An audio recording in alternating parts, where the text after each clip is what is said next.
یہ جو انسان کا ماحول ہوتا ہے نا، یہ اس پر بہت اثر کرتا ہے۔ خارجی ماحول بڑا اثر کرتا ہے۔ نبی پاک صلی اللہ تعالی علیہ وسلم نے فرمایا کل مولود یولد علی الفطرہ، جو انسان بھی پیدا ہوتا ہے وہ فطرت پر پیدا ہوتا ہے، مسلمان پیدا ہوتا ہے۔ نبی کریم نے فرمایا اگر اس کے والدین یہودی ہوں تو اسے یہودی بنا دیتے ہیں، عیسائی ہوں تو عیسائی بنا دیتے ہیں، مسلمان ہوں تو بچہ پیدا، یہ صحیح حدیث میں موجود ہے۔ اور ان لفظوں کے ساتھ موجود ہے کہ والدین اگر یہودی ہوں تو یہودی بنا دیتے ہیں، عیسائی ہوں تو۔ چلیں دو باتیں میں تشریح کے طور پہ عرض کر لوں۔ حضور نے فرمایا بچہ مسلمان پیدا ہوتا ہے، ماں باپ یہودی ہوں تو یہودی بنا دیتے ہیں، عیسائی ہوں تو۔ اب مجھے کیا لینے دو، اگر ماں باپ نمازی ہوں تو نمازی بنا دیتے ہیں، ماں باپ قرآن مجید پڑھنے والے ہوں تو قرآن مجید پڑھنے والا بنا دیتے ہیں، ماں باپ سچ بولنے والا ہوں تو بچوں کو سچ بولنے والا بنا دیتے ہیں، ماں باپ اگر رزق حلال کی تلقین کرنے والے ہوں تو امید ہے بچے بھی رزق حلال کمائیں گے۔ یہ حضور نے فرمایا ہے کہ بچہ مسلمان انسان نہ فطرت نیک ہوتا ہے۔ یہ بات آپ نے سمجھنی ہے، فی نفس ہی انسان مسلمان ہوتا ہے، فطرت پر پیدا ہوتا ہے۔ جھوٹ بولنے والا جو بندہ ہے نا، جو جھوٹ بولتا ہے وہ بھی جھوٹ سے نفرت کرتا ہے۔ آپ جھوٹے کو جھوٹا کہیں وہ ناراض ہو جائے گا۔ انسان فطرتن، کوئی نہیں سمجھ آئی آپ کو میں نے کیا کہا ہے؟ انسان فطرتن فی نفس ہی نیک ہوتا ہے، مسلمان فی نفس ہی پرہیزگار ہوتا ہے، اس کے مزاج میں اللہ نے نیکی۔ اگر کسی وجہ سے وہ غلطی میں الجھ گیا ہے، اس کا رزق ناپاک ہو گیا، لیکن اگر آپ اسے کہیں گے نا تو حرام کھاتا ہے تو ناراض ہو جائے گا۔ کسی وجہ سے کھا رہا ہے، اللہ معاف کرے، پر کہیں گے تو ناراض۔ یہ اچھا لوگ کیا کہتے ہیں؟ لوگ یہ کہتے ہیں دیکھو جی جھوٹ بولتا ہے، جھوٹا کھائے تو بگڑ گیا ہے۔ او بھئی یہ جو بگڑ گیا ہے نا، اس پر اللہ کا شکر ادا کر۔ کیوں؟ اس لیے کہ جھوٹ بولتا ہے پر جھوٹ کو پسند نہیں کرتا۔ وہ کسی وجہ سے رزق اس کا ناپاک ہے پر رزق حرام کو پسند، وہ رزق حلال والا کہلانا چاہتا ہے۔ انسان فی نفس ہی اپنے مزاج کے لحاظ سے برا نہیں ہوتا، لیکن جو اس کا ماحول ہوتا ہے نا، ارد گرد کے جو لوگ ہوتے ہیں، اس کا وہ اثر قبول۔ کیوں کہا اسلام نے پاک صاف رہنے کا؟ کیوں کہا طہارت کا؟ کیوں کہا صفائی نصف ایمان ہے؟ کیوں کہا کہ تم پاکیزہ رہو، یہ اسلام کا پسندیدہ عمل ہے؟ اس لیے کہ جب انسان کا ماحول صاف ستھرا ہوتا ہے تو اس کی طبیعت صاف ستھری ہوتی، اس کے ارد گرد اگر پاکیزگی ہوتی ہے تو وہ اجلا اجلا سا محسوس کرتا ہے۔ آپ 2-4 دن غسل نہ کریں تو کیا 2 من مٹی چڑھ جاتی ہے بندے پہ؟ کیا اس پر کلو کے حساب سے گرد چڑھتی ہے؟ کچھ بھی نہیں ہوتا، لیکن وہ جو تھوڑی سی بھی گرد ہوتی ہے وہ وجود کو، طبیعت کو ثقیل کر دیتی۔ آپ جب غسل کر لیتے ہیں تو آپ کو خود بخود اپنا آپ ہلکا ہلکا سا محسوس ہوتا ہے۔ یہ صفائی ستھرائی پاکیزگی ماحول کی یہ پسندیدہ عمل ہے۔ نبی اکرم صلی اللہ تعالی علیہ وآلہ وسلم نے اس ماحول کی خوبصورتی کو پسند کیا، اور حضور نے فرمایا ایسے لوگوں کے پاس بیٹھا کرو جن کے لہجے پاکیزہ ہوں، جن کا انداز اچھا ہو۔ اور مثال دی نبی پاک علیہ السلام۔ حضور فرمانے لگے اچھے دوست کی مثال اس طرح ہے جس طرح عطر فروش کی مثال ہوتی۔ اگر کوئی اس سے سامان نہ بھی خریدے، سودا نہ بھی خریدے، تو خوشبو تو آتی ہے نا۔ اور نبی پاک علیہ الصلوۃ والسلام فرمانے لگے برے دوست کی مثال دھونی دینے والے کی طرح سے۔ جس طرح اس کے پاس کوئی شخص بیٹھے تو اور کچھ بھی نہ ہو تو دھواں تو آئے گا کہ نہیں آئے گا؟ اسے کچھ نہ کچھ اس کے کپڑوں تک گرد پہنچے گی۔ اپنے ماحول کو ٹھیک رکھنا، اپنے ارد گرد صالحیت پیدا کرنا، اور اپنے دائیں بائیں نفاست پسندی کو لانا، یہ انسان کی بڑی ذمہ داریوں میں سے ذمہ داری ہے۔ ہمیں ہمارا دین منع کرتا ہے کہ کسی قوم کا طرز نہ اختیار کرو، مشابہت نہ اختیار کرو، کسی انسان کے، کسی غیر مسلم کے طریقوں کو نہ اپناؤ۔ فرمایا جس نے کسی غیر کا طریقہ اپنایا وہ انہی میں سے ہے۔ کسی غیر قوم سے مشابہت نہ اختیار کرو، اپنی الگ تمہاری تہذیب ہے، تمدن ہے، تم اگر اپنے طریقوں پر رہو گے تو نفاست پسند رہو گے، تمہارے ماحول میں اس کا اثر نہیں آئے گا۔ آپ دیکھ لیں، غور کر لیں، ہمارے ماحول میں آج کتنی خطرناک چیزیں داخل ہو گئی، نہ چاہتے ہوئے بھی داخل ہو گئی ہیں، نہ چاہتے ہوئے بھی۔ کئی جگہ پہ ویسے مطلب سفر کر کر کے بندہ نڈھال ہو جاتا ہے، جا جا کے نڈھال ہو، پھر کچھ ایسی جگہوں کی اگر دعوت ملتی ہے آپ کو تو آپ ویسے ہی پریشان ہو جاتے ہیں۔ یعنی اگر پہلے تو یہ ہوتا تھا کسی بزرگ کا عرس منانا ہے، اب دعوت ملتی ہے کہ ان کا یوم ولادت ہے، اس پہ جلسہ کرنا ہے۔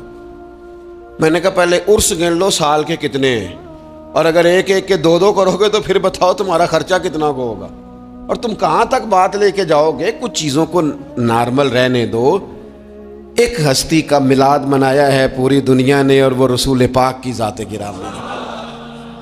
واقعی تو ہم نے کبھی نہیں دیکھا، آپ نے کبھی دیکھا حضرت صدیق اکبر کا یوم ولادت منایا جا رہا ہو، حضرت عمر کا، حضرت عثمان کا، مولا علی کا؟ تو یہ باقیوں کو کیا مسئلہ ہو گیا ہے؟ تھوڑا سا اعتدال میں رہیں، تھوڑا سا معتدل رہیں، درمیانی چال چلے۔ جب وہ عظیم ہستیاں جن کا طریقہ دین ہے، حضور نے فرمایا میرے طریقے پر بھی چلو اور میرے خلفائے راشدین کے طریقے پر بھی چلو، جب وہاں جن کا طریقہ بہت ہمارے لیے بہرحال دستور حیات ہے، جب ان لوگوں کے لیے چیزیں نہیں ہیں تو بعد والے اس قدر شدت کے ساتھ اگر یہ کام کریں گے تو بات دور نکل جائے گی، پھر اس کو سمیٹنا سنبھالنا آسان نہیں رہے گا۔ تو فرمایا کسی قوم سے مشابہت نہ اختیار کرو، اس لیے کہ تمہارے ماحول میں پھر کچھ ایسی چیزیں آ جائیں گی جو ٹھیک۔ یہ کتنی رسمیں آئی ہیں ہمارے، مہندی کہاں سے آئی ہے؟ ہماری اپنی ہے کہ غیروں کی ہے؟ یہ مائیاں کہاں سے آئی ہیں؟ اپنی کے غیروں کی؟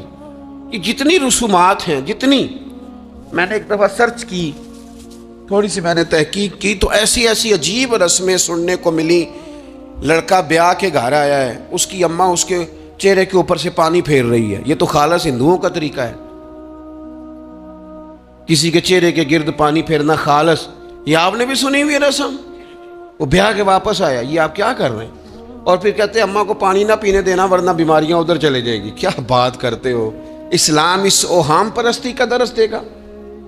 کسی قوم کی مشابہت نہ اختیار کرو ورنہ تم انہی میں سے ہو جاؤ گے۔ اپنے ماحول کو، ارد گرد کے ماحول کو ستھرا رکھو، پاکیزہ رکھو، صاف ستھرا رکھو، اس میں طہارت رکھو۔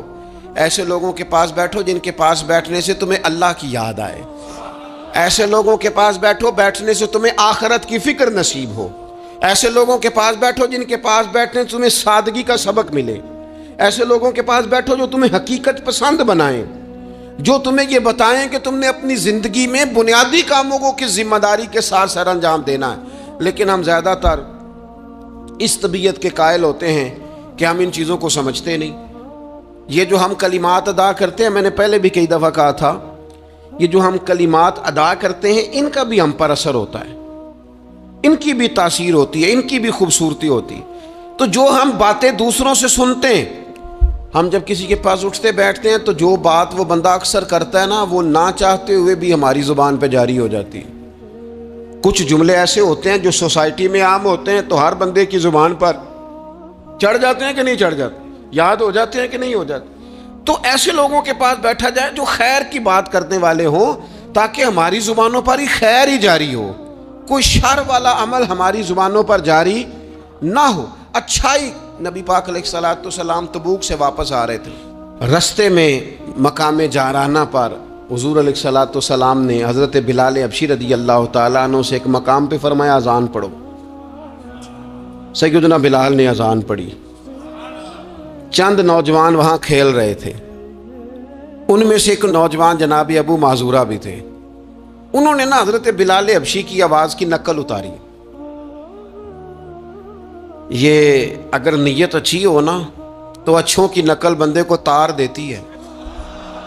ہاں، اگر نیت اچھی ہو، اگر معاذ اللہ توہین کی نیت ہو تو یہ مسئلہ خطرناک ہے۔ حضرت موسیٰ علیہ السلام کے زمانے میں ایک شخص تھا تو جناب موسیٰ کی نقل اتارتا تھا، اس کا انتقال ہو گیا تو رب کریم نے فرمایا اس لیے اسے معاف کر دیا ہے کہ ادائیں تو میرے کلیم کی اپناتا تھا، ادائیں تو میرے کلیم کی اپناتا تھا۔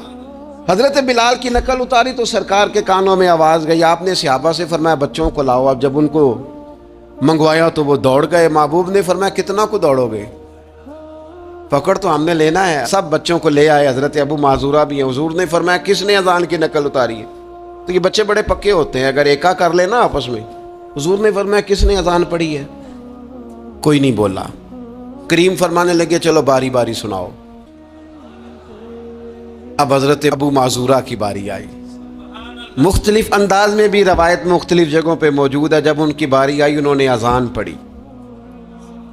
پہلے تو پڑھی تھی اپنی مرضی سے, اب پڑھی کریم رسول کی صحبت میں کھڑے ہو کر. اور یار حد ہو گئی, جو نبی پاک کے سامنے کھڑا ہو کے کہے اشہد ان لا الہ الا اللہ, جو حضور کے سامنے کھڑا ہو کے کہے اشہد ان محمد رسول اللہ, پھر وہ بندہ خالی رہ جائے. حضور نے فرمایا کتنی سونی ہے تیری آواز. اور پھر سرکار نے ان کے سر پہ ہاتھ پھیرا, پھر ان کے دل پہ ہاتھ پھیرا. تھوڑی دیر ہوئی ایک آیا کالیاں زلفاں والا. ایویں تھوڑی دیر ہوئی ایک آیا کالیاں زلفاں والا. 2 کڑیاں میرے من وچ رکیا ہے تے کر گیا نور اجالا. ہر چیز تبدیل ہو گئی. محبوب نے دعا کیا اللہ انہیں اسلام کی ہدایت دے دے. حضرت ابو معذورہ کہتے ہیں چند منٹوں میں میرا ماحول بدلا, میری تقدیر بھی بدل گئی, میں کلمہ پڑھ کے مسلمان ہو گیا. اب نبی پاک علیہ السلام نے کیا فرمایا؟ فرمایا کہ بلال اذان پڑھیں گے مدینہ طیبہ میں اور ابو معذورہ پڑھیں گے مکہ مکرمہ میں. ان کے بال اتنے بڑے تھے کہ وہ بیٹھتے تھے نا تو ان کے نیچے دب جاتے تھے. لوگوں نے کہا کٹواتے کیوں نہیں؟ کہنے لگے کیسے کٹواؤں؟ حضور نے دست مبارک لگایا. یہ میں بال قبر میں ساتھ لے کے جاؤں گا. پسے مردن فرشتوں نے جو تلاشی لی تو کیا نکلا؟ کہتے میں انتقال کر گیا, فرشتے قبر ٹٹولنے لگے کہ بھلا کیا لے کے آیا؟ پسے مردن, بعد مرنے کے پسے مردن فرشتوں نے جو تلاشی لی تو کیا نکلا؟ فقط ایک دل کے گوشے سے خیال مصطفیٰ نکلا. حضور کا خیال پاک نکلا. حضرت ابو معذورہ کو تھوڑی دیر وہ ماحول ملا, حضور کی سنگت مبارک. ہمارا جو ماحول ہے نا ارد گرد کا, وہ تھوڑی دیر بھی پاکیزہ, پورا پاکیزہ تھوڑی دیر بھی مل جائے نا تو روح کو بدل جاتا ہے. طبیعتیں قرار میں آ جاتی, باطن میں سکون ٹھہرتا ہے, ماحول اجلا نہیں رہا. میں کئی دفعہ کہتا ہوں کہ شاید ہمارے دور میں بھی موبائل اتنا عام ہوتا تو جو کچھ لوگ اس دور میں چند لفظ پڑھ گئے تھے وہ بھی شاید محروم رہ جاتے. اب تو بچے بڑی آزمائش میں ہیں, ساری غلطی بچوں کی نہیں ہے. بچے بڑی آزمائش میں ہیں اس لیے کہ ان کے ارد گرد ماحول اتنا خطرناک ہے. وہ کیسے اثر قبول؟ سیانے بندے اثر قبول کرتے ہیں, سمجھدار لوگ اثر قبول کرتے ہیں, تو بچے بیچارے کیا کریں؟ ماحول بہترین بنانا, ماحول کو صاف رکھنا, اور بالخصوص اپنے گھر کے ماحول کو ٹھیک رکھنا, یہ بہت بڑی ذمہ داری. ہم یہ سمجھتے ہیں کہ صرف گھر اینٹوں اور پتھروں سے بنتا ہے. گھر کے ماحول کو ٹھیک رکھنا سب سے پہلی ذمہ داری.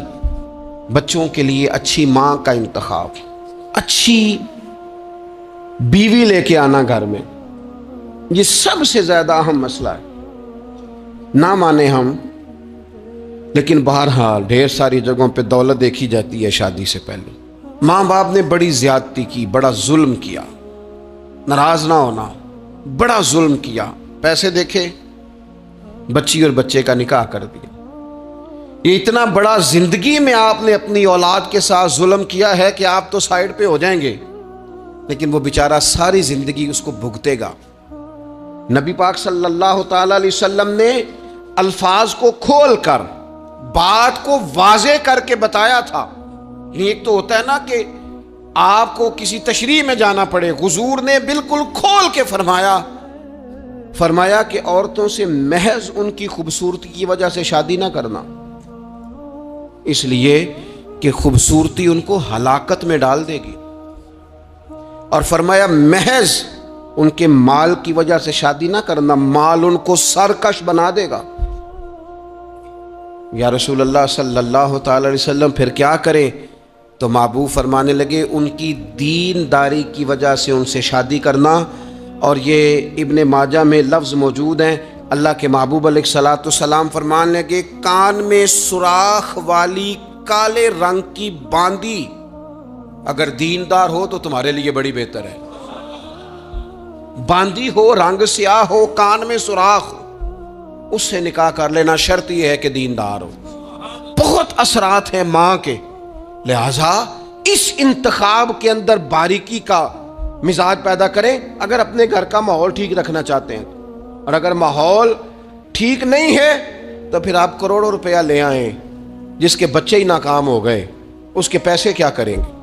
آپ بہت بڑا گھر بنا لیں لیکن اگر بچے ہی ناکام ہو گئے تو آپ کی بڑی حویلی کیا کارنامہ سر انجام دے گی. اور اسی طرح کا معاملہ مرد کے ساتھ بھی ہے. نبی پاک علیہ الصلوۃ والسلام نے فرمایا جب تمہیں ایسے لوگ پیغام نکاح دیں جن کا دین اور اخلاق اچھا ہو تو پھر اپنی عورتوں کا نکاح ان سے کر دو. اگر ایسا نہیں کرو گے تو زمین میں فتنہ برپا ہوگا، فساد ہوگا. نیک مرد جب ملے تو پھر اس کے ساتھ نکاح کرو. صحیح بتانا، خالی نیک دے کے رشتہ دے دیا جاتا ہے. نیک ہے، دیندار ہے، اچھے اخلاق والا ہے، خالی تقویٰ دے کے لوگ رشتہ دیتے ہیں. بڑا کچھ دیکھا جاتا ہے، بڑا پس منظر دیا تو تنخواہ تھوڑی ہو تو کہتے ہیں کماتا ہی کچھ نہیں. اگر تو بہو آئے تو پھر تو اس کے نصیب کا رزق ہے، اگر بیٹی نے جانا ہو تو پھر اس کے نصیب کا رزق نہیں ہوتا. تو جن رشتوں کی بنیاد لالچ پر رکھی جاتی ہے وہاں گھر کا ماحول درست رکھنا ممکن نہیں رہتا. گھر کا ماحول اس وقت درست رہتا ہے جب تقویٰ کو، طہارت کو، پرہیزگاری کو، عمدہ اخلاق کو، عمدہ اطوار کو، اچھے نظریات، ستھرے مزاج کو، گھرداری کے ماحول کو جب پیش نظر رکھا جاتا ہے پھر حالات کچھ اور طرح کے ہوتے ہیں. لیکن ہمارے ہاں چونکہ یہ چیزیں دیکھی نہیں جاتی، اس پر غور نہیں کیا جاتا. اور میں نے پہلے بھی کہا ہے، پھر کہتا ہوں یہ بات ضروری ہے، اس پر آپ نے غور کرنا ہے. لوگ دیندار ہوں، دیندار نظر نہ آتے ہوں، تھوڑی سی اس پر غور کر لیں. دینداری کا لیبل نہ ہو، اندر دینداری موجود ہو، صرف بار بورڈ نہ ویزا ہو، اس کے اندر باقاعدہ تقویٰ ہو، پرہیزگاری ہو، اللہ کا خوف ہو، اور سب سے ضروری چیز اچھے اخلاق ہو. نبی اکرم علیہ السلام کی خدمت میں عرض کیا گیا تھا یا رسول اللہ ایک بی بی بڑا صدقہ کرتی ہے پر اپنی زبان سے تکلیف دیتی ہے پڑوسیوں کو، صدقات بڑے کرتی ہے، سخی بڑی ہے. تو حضور نے فرمایا دوزخی ہے. یا رسول اللہ ایک بوڑھی اماں پنیر کے خشک ٹکڑے صدقہ کرتی ہے، غریبنی ہے، پر یا رسول اللہ اخلاق کی بڑی اعلیٰ ہے. اللہ کے محبوب نے فرمایا اسے بتا دو رب اسے جنت عطا فرمائے گا. وہ جنتی بی بی ہے اس لیے کہ اخلاق عمدہ ہے، اس کا لہجہ عاجزی والا ہے، اس کے لفظوں میں خوبصورتی ہے، وہ اپنی زبان کے تیر برسا کے دلوں کو گھائل نہیں کرتی. تو اخلاقی رویوں کی عمدگی یہ انسان کے لیے جنت کا رستہ آسان کرتی. پھر گھر کے اندر کچھ دینی ماحول بنایا جائے. اور دینی ماحول سے ہمارے ہاں لوگ یہ مراد لیتے ہیں کہ میں جناب اچھی باتیں کروں، عمدہ تقریر کروں گھر کے اندر، میں اپنے بچوں کو واقعات سناؤں صحابہ اور اہل بیت کے. بڑی اچھی بات ہے، اس سے بھی انقلاب آئے گا. لیکن ہمیں پتہ ہے نبی پاک علیہ السلام نے کیا فرمایا. حضور نے فرمایا کچھ نفل نماز گھر میں بھی پڑھا کرو. تم اپنی عبادات کا ماحول گھر کے اندر بناؤ، تمہاری طبیعت گھر میں لگے، تمہارا گھر سجدے سے آباد ہو. نبی اکرم صلی اللہ تعالی علیہ وآلہ وسلم نے فرمایا اپنے گھر کے اندر کچھ وقت گزارو عبادت میں. خود بخود تمہارے بچوں کو ہم نے دیکھا ہے گھر کے اندر نماز کی نیت باندھے تو جس چھوٹے بچے کو بالکل پتہ نہیں نہ ہوتا نماز کیا ہے، وہ بھی ساتھ آ کے کھڑا ہو جاتا ہے. سجدہ نہ کرنا آئے تو مصلی پہ لیٹ جاتا ہے. گھر کے اندر دین کی آپ تقریر نہ شروع کریں، آپ عمل کریں. آپ کا لہجہ میٹھا ہے تو مٹھاس آگے تقسیم ہوگی. آپ کے بچے جو انداز آپ کے والدین کے ساتھ آپ کا دیکھیں گے وہ رویہ آپ کے ساتھ اختیار کر لیں گے. اگر سچائی کا پہلو گھر کے اندر آئے گا تو بچے سمجھیں گے ہمیں سچ بولنا ہے. اگر وہ کبھی اپنے باپ کو حضور کی یاد میں روتا دیکھیں گے تو وہ بھی کہیں گے مدینے جانا ہے. اگر وہ کبھی نبی پاک علیہ الصلوۃ والسلام کی محبت کی گفتگو دیکھیں گے تو خود بخود وہ بات اتر جائے گی. گھر کے اندر اگر بڑا کچھ ہوتا ہے، آج جی میرا دل کر رہا ہے میں نے پکوڑے کھانے ہیں، آج جی میرا دل کر رہا ہے میری مرضی کی فلاں چیز پکائی جائے، آج میرا دل کر رہا ہے فلاں چیز گھر میں لائی جائے، تو کبھی کبھی یہ بھی دل کرنا چاہیے کہ آج میرا دل کر رہا ہے گھر میں سورہ یاسین پڑھی جائے، آج میرا دل کر رہا ہے گھر میں اللہ کا ذکر کیا جائے. نبی کریم صلی اللہ تعالی علیہ وسلم نے فرمایا ایک وہ گھر ہے جس میں اللہ کا ذکر ہوتا ہے اور ایک وہ گھر ہے جس میں اللہ کا ذکر نہیں ہوتا. ان دونوں گھروں کی مثال زندے اور مردے کی ہے. جہاں رب کی یاد ہوتی ہے وہ گھر زندوں کا ہے. جہاں اللہ اللہ کی جاتی ہے وہ گھر زندوں کا ہے. جہاں رب کو پکارا جاتا ہے دعائیں مانگی جاتی ہیں وہ گھر زندوں کا ہے. اور جہاں سویرے سارے سوئے ہیں, رات کو اعلیٰ کھانا کھایا, انہوں نے ٹھنڈے کمرے میں آرام کیا, ان کے لیے ساری نعمتیں ہیں, لیکن یہ کس قدر تکلیف کی بات ہے کہ نماز فجر کے لیے کسی ایک کی بھی آنکھ نہیں کھلتی. یہ کیا گھر ہے؟ یہ تو مردوں کا گھر ہے, یہ کوئی زندوں کا گھر ہے؟ یہ تو حضور علیہ السلام نے فرمایا زندہ اور مردہ کی مثال ہے, جہاں اللہ کی یاد کی جاتی اور جہاں نہیں کی جاتی. اپنے گھروں کو, اپنے گھروں کے ماحول کو اللہ کے ذکر کے ساتھ آباد کرنا. اور پھر ایک اور بات, جب ہم اچھے لوگوں کے پاس بیٹھتے ہیں تو اچھائی لے کے لوٹتے ہیں. اور یہ ہمارے ہاں نا ایک بہانہ آج کل بنا لیا گیا ہے کہ اچھے لوگ ملتے نہیں. بھئی ہم لوگ نا اچھے لوگ ڈھونڈتے ڈھونڈتے آہستہ آہستہ معاذ اللہ معصوم لوگ ڈھونڈنے شروع کر دیتے. ہم کہتے ہیں ہمیں ایسا بندہ ملے جس میں غلطی کوئی نہ ہو, جس میں بالکل غلطیاں ہو وہ شیطان ہوتا ہے, اور جس میں بالکل نیکیاں ہو وہ فرشتہ ہوتا ہے, جس میں کچھ نہ کچھ کوتاہیاں ہوں لیکن خیر کا غلبہ ہو وہی تو بندہ مومن ہوتا ہے. حضور علیہ السلام نے فرمایا ہے کہ آدم کے ہر بیٹے سے خطا ہو جاتی ہے, لیکن بہترین خطا کار وہ ہے جو جلدی توبہ کر لیتا ہے. ہم یہ چاہتے, مجھے جی کو بندہ نہیں ملا ساری زندگی. نہیں, آپ بندہ نہیں ڈھونڈ رہے تھے, آپ تو معاذ اللہ معصوم عن الخطا ڈھونڈ رہے تھے. وہ نبی اور فرشتوں کے علاوہ کوئی نہیں ہوتا. آپ کو دیکھنی چاہیے تھی جہاں سے کچھ خیر مل رہی تھی وہاں فوراً حاصل کر لیتے, جہاں سے کوئی اچھائی مل رہی تھی وہاں سے فوراً حاصل کر لیتے. ہمارے صوفیاء, ہمارے بزرگان دین, ان سے لوگوں نے خیر پایا ہے, ان کی زندگیوں کو ڈسکس نہیں کیا. ہمارا یہ ماحول بن گیا کہ ہم نے ایک دوسرے کو ڈسکس کیا ہے اور رج کے کیا ہے, لیکن کہیں سے خیر ملتی تھی تو وہ خیر حاصل ہمارے ذمے تو یہ تھا کہ نبی پاک علیہ السلام نے فرمایا حکمت مومن کی گم شدہ میراث ہے. جہاں سے تمہیں خیر میسر آتی ہے اپنے حصے کی سمیٹو, اس پر عمل کرو. ہم نے کیا کیا؟ ہم نے, وہ بندے نے خیر دی تھی, پھر ہم نے ٹٹولنا شروع کیا, پھر ہم نے تھرمامیٹر لگا اور اپنا اپنا کرائیٹیریا, اپنا اپنا معیار بنا کے لوگوں کو تولا. نتیجہ کیا نکلا؟ ساری زندگی تولتے ناپتے گزر گئی. خیر پانے والے خیر پا کے چلے بھی گئے, نصیحت لینے والے نصیحت لے کے چلے بھی گئے, جنہوں نے عمل کرنا تھا انہوں نے عمل کر بھی لیا, اور کچھ ایسے تھے بیچارے ساری زندگی ٹٹولتے ہی رہے, ساری زندگی طے ہی کرتے رہے. ساری زندگی انہوں نے, ہمارے صاحب رحمۃ اللہ علیہ کی خدمت میں ایک شخص آیا, اس نے کہا جی میں نے دنیا دیکھی ہے, مجھے کوئی بندہ پسند نہیں آیا, اور اب آپ کی شہرت سنی ہے تو میں زیارت کے لیے آیا ہوں. تو حضرت قبلہ عالم رحمۃ اللہ علیہ وہ بڑی تھوڑی باتیں کرتے تھے, اور جو کرتے تھے وہ کمال کرتے تھے. وہ فرمانے لگے آپ کھانا کھائیں, فقیر کے لائق کو حکم ہو تو کریں, باقی چونکہ آپ نے کافی دنیا دیکھی ہے تو وہ جتنے آپ دیکھ آئے ہیں میں ان سب سے زیادہ گناہگار ہوں. لہٰذا اگر آپ اتنے لوگوں کو دیکھنے کے بعد یہاں آئے ہیں تو آپ کو یہاں سے کچھ نہیں ملنے والا, اس لیے کہ ہم تو ان سب سے چھوٹے ہیں, ہمارا یہ معیار ہے. یہ عاجزی, یہ انکساری, یہ درد, اس شخص کو اگلا سوال کرنے کا موقع ہی نہ ملا. کہنے لگا مجھے بیعت فرما لیں, تو کہنے لگے نہیں نہ, اتنی تنقیدی نظریں اور اتنا گہرا مطالعہ, تھوڑے عرصے کے بعد آپ پریشان رہنے لگ جائیں گے. آپ جائیں, ابھی ڈھونڈیں, ابھی تلاش کریں, بھی آپ کو وقت لگے گا. آپ تھوڑا گھوم لیں. زندگی میں کچھ لوگ خیر پا ہی نہیں سکے, انہیں اچھے لوگ ملے ہی نہیں, حالانکہ یہ میرے نبی پاک کی امت ہے. میں بڑی بات کرنے لگا ہوں, بڑی, اگر آپ کی سمجھ میں آئے تو. یہ حضور کی امت ہے, کنتم خیر امت, یہ نبی پاک پر نازل ہونے والے قرآن کا فیصلہ ہے.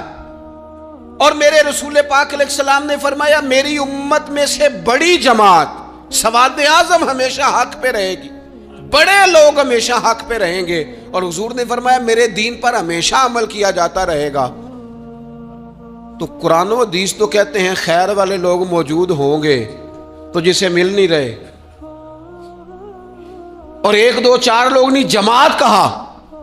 کتاب و سنت کہہ رہی ہے لوگ ہیں ملیں گے، اور جس کو مل نہیں رہے اس کا معنی یہ ہے کہ وہ سامنے والے کا چہرہ تو صاف کر رہا ہے پر اپنی اینک کا شیشہ صاف نہیں کر رہا۔ وہ سامنے سے آئینے کو تو الزام دے رہا ہے لیکن وہ اپنے چہرے سے نقاب اتارنے کو تیار نہیں ہے۔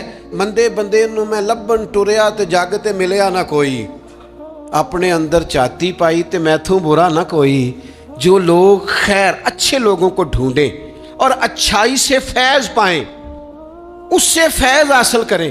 جو لوگ بھی ڈگریوں پر بحث کرتے ہیں نا، ٹیچر آئے ایف اے کے، بی اے کے، ایم اے کے، انہوں نے آتے ہی کلاس میں کہا کتابیں نکالو بھائی۔ پہلے دن فرسٹ ایئر کی کلاس بیٹھی ہے، سمجھ لیں اردو کے ٹیچر، کتابیں نکالو۔ تو ایک اسٹوڈنٹ صاحب اٹھ کے کھڑے ہو گئے، انہوں نے کہا سر جی پہلے آپ یہ بتائیں کہ آپ نے ایم اے اردو کیا ہوا ہے، پھر آپ یہ بتائیں کہ ایم اے کے بعد آپ نے بی ایڈ یا ایم ایڈ کیا ہے، پھر یہ بتائیں کہ آپ میرٹ پہ ہیں کہ سفارش پہ ہیں۔ اگر یہ 3 سوال اسٹوڈنٹس کرے تو استاد جواب دے دے گا؟ ہاں، ایسے شاگرد کے لیے ڈنڈا سوٹا چلایا جا سکتا ہے۔ بھائی تو کتاب کھول، تو کون ہوتا ہے یہ پوچھنے والا؟ تیرا یہ کام نہیں۔ یہ مجھ سے پوچھے گا کالج کا پرنسپل، یا مجھ سے پوچھے گا اس ادارے کا ہیڈ جو مجھ سے بڑا ہوگا، اسے میں ڈگری دکھاؤں گا۔ تو کون ہوتا ہے؟ تیرے ذمہ یہ آیا ہے کہ تو مجھ سے پڑھ، کتاب کھول، میں تجھے پڑھاؤں، یہ تیری ذمہ داری۔ میرے دور کا سب سے بڑا مسئلہ یہ ہے کہ لوگوں نے کہا اولیاء کی ڈگریاں چیک کریں گے، معاذ اللہ یہاں تک کہ کہا پہلے صحابہ کی تاریخ دیکھیں گے، کون کس کے ساتھ مشاجرات میں تھا پہلے وہ چیک کریں گے، پھر فیض پائیں گے۔ ہمیں تو ہمارے نبی نے کہا تھا صحابی کا نجوم، میں نے یہ سارے تمہارے لیے ستارے بنائے ہیں، تم جس کے پیچھے چلو گے اللہ تمہیں ہدایت عطا فرما دے گا۔ لیکن یہاں لوگوں نے کہا ہم ڈگریاں دیکھیں گے۔ نقصان کیا ہوا؟ بے فیض رہ گئے۔ نتیجہ کیا نکلا؟ پا کچھ نہیں سکے۔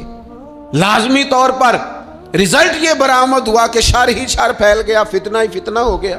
ہمارے ذمے تو خیر لینا تھا، خیر نہیں لی، ڈگریوں پہ بحث کی، نتیجہ غلط برآمد ہوتا ہے۔ اپنی مومن کی گمشدہ میراث ہے حکمت، جہاں سے خیر کی بات ملے اسے لو۔ حضرت عبداللہ ابن عباس آپ فرمایا کرتے تھے بس ایک کام کرنا، لا تجالسوا اہل الہوا، جو لوگ ہوائے نفس والے ہوں، برے ہوں، ان کی مجلس نہ کرنا، بروں کے پاس نہ بیٹھنا۔ حضور کیا ہوگا؟ فرمایا اگر ان کے پاس بیٹھو گے نا تو تمہارا دل اور تمہاری روح بیمار ہو جائے گی، روح بیمار ہوگی، دل سخت ہو جائے۔ بروں کی صحبت سے اپنے آپ کو بچانا، اپنے ارد گرد کے ماحول میں خیر والے۔ داتا گنج بخش علی اجویری رحمت اللہ تعالی علیہ ارشاد فرماتے ہیں کہ ایک بندہ طواف کعبہ کر رہا تھا، بیت اللہ شریف کا طواف کر رہا تھا، اور وہ طواف کرتے کرتے نا دعائیں مانگ رہا تھا، یا اللہ میرے دوستوں کو نیک کر دے، یا اللہ میرے دوستوں کو پرہیزگار کر دے، یا اللہ میرے دوستوں کو اچھا کر دے۔ داتا صاحب فرماتے میں نے اس کا بازو تھام لیا، میں نے کہا یہ کیا دعا ہوئی، کوئی اپنے لیے بھی مانگ۔ تو کہتے ہیں وہ کہنے لگا حضور اگر میرے دوست نیک ہوئے تو میں انشاءاللہ خود بخود ہی ہو جاؤں گا، اگر میرے ارد گرد کا ماحول ٹھیک ہوا تو مجھے بھی خیر کی طرف لے جائیں گے۔ اگر ماحول ٹھیک ہو دائیں بائیں، ہم یہ کرتے ہیں کہ ہم نا کئی دفعہ اپنی آگ بجھاتے ہیں، پڑوسیوں کی بجھانے کی کوشش۔ میرے ابا جی پتہ کیا کہا کرتے تھے؟ وہ کہندے سن پتر جے گوانڈیاں دی اگ نہ بجھائیے تے اپنے گھر بھی آ جاندی۔ تو پڑوسی کی آگ کئی دفعہ اس لیے بھی بجھا دینی چاہیے کہ ایسا نہ ہو کہ اگر وہ جلتی رہی تو ہمارے گھر بھی۔ اپنے ماحول کو ٹھیک کرنا چاہیے، ارد گرد کے سارے ماحول، کیونکہ ماحول ٹھیک رہتا ہے تو اس میں رہنے والے بچے، اس کے اندر بسنے والے لوگ یہ بھی ٹھیک رہتے ہیں، اور اگر ماحول بگڑ جائے پھر سارا کچھ بگڑ جاتا ہے۔ اپنی مجالس کو عمدہ کریں۔ دوستوں کے ماحول میں نہ ایک دوست رواج ڈالے کہ یار ٹھیک ہے گپ شپ بڑی ہو گئی۔ میرے پاس حضور کا ایک فرمان ہے، یہ دیکھو میں موبائل میں لے کے آیا ہوں، اگر مجھے 2 منٹ دو تو میں اپنے کریم کی ایک حدیث نہ تمہیں سناؤں۔ تھوڑا سا تانا دیں گے، تھوڑا سا کہیں گے بہ جا تو ایڈا مولوی، پتہ ہے جتنا تو نیک ہے، تھوڑا سا کہیں گے، لیکن یہ 2-4 منٹ کے لیے ہوگا، اور حضور کی بندہ حدیث سنائے اور پھر سرکار کا فیض حاصل نہ ہو، پھر اللہ کی مدد نہ آئے۔ تھوڑا سا نہ ماحول بنایا جائے جہاں جہاں لوگ محنت کر کے جدوجہد کر کے یہ کام کرتے ہیں نا کہ چل یار تو مری تیرا خرچہ میں دوں گا، تو وہاں اگر تھوڑی سی کوشش یہ بھی کر لی جائے کہ یار میرے پاس سواری ہے، چل دونوں کٹھے مسجد چلتے ہیں، اپنے ماحول میں تقوی لایا جائے، صالحیت لائی جائے، ارد گرد کے ماحول کو اللہ رسول کی باتوں سے آراستہ کیا جائے، خیر بانٹنے کی کوشش کی جائے۔